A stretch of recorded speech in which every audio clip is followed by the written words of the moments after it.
Hi. Thank you. How goes it? Hey, how are you? Good. Enjoying Comic-Con thus far?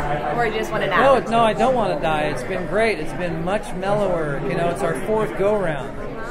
And so you learn how to pace yourself, you know?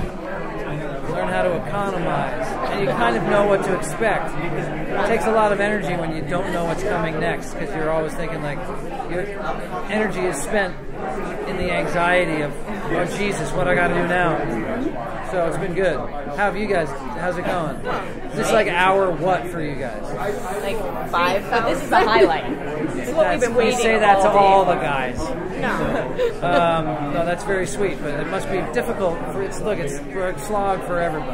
Yeah, but how was the first experience? I mean, the first season when you came. I don't even remember it. Right. Really, is how intense it was. We came down here in a bus. Oh, right.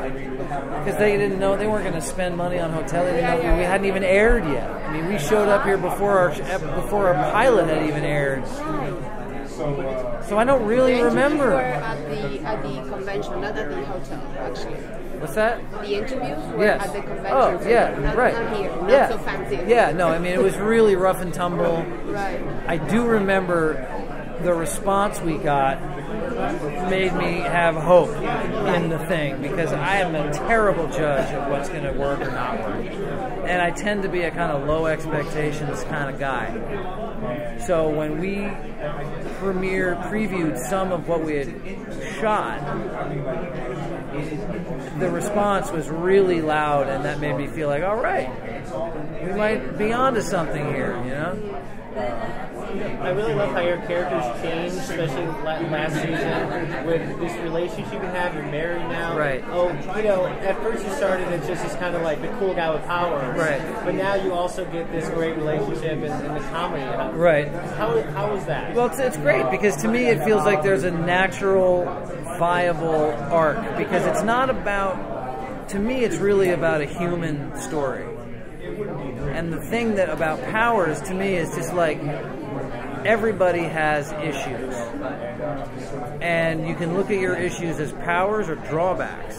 And a lot of therapy is about, you know, turning your issues into strength, turning your weaknesses into strengths. So one of the Blutbad species' weaknesses is like knee-jerk, violent anger. So I just look at it as the human journey makes sense, because I began as someone who obviously is of this ilk that has anger problems, and then I taught myself, I calmed down, I focus on Pilates, and I focus on the clocks, things that are very different than Anger Man. And that's like people in the world. There are people in the world who have anger management protocols that they need to deal with, like don't drink, or don't go to movies, or don't drive at rush hour, whatever it is. And so it makes sense to me that a hermetic kind of guy who gets drawn out into the world because he meets this detective, like my journey to where I am now in the story feels pretty authentic to me on a human level. Leave alone the idea that Nick can see my inner beast or whatever. On a human level, I feel like it makes sense. So I like that. It's supernatural, but it's really not. It's just natural from another angle. Monroe's had some fantastic lines. I've actually just finished a rewatch of season 2, and 1 for that matter. But and just looking back at some of the lines, what is your favorite scene that you did, either because of poignancy or hilarity? When you said lines, I just thought of one time when we were outside dealing with the guy who was like the goat guy who could like charm women, and I come out of the thing and I was like, I wanted to buy the guy a drink. You know what I mean? Like, that was fun, and he gives me the money, and I'm like, that's not even going to give me an onion ring. Like, these things, they just kind of, you know, some of it is fully written, but I fuck around a little bit, and they let me do that, and it's great. It's great fun that they're that open, and that I'm in there, and I'm in the pocket enough that sometimes shit will just come out and it'll work. But that was one that was fun.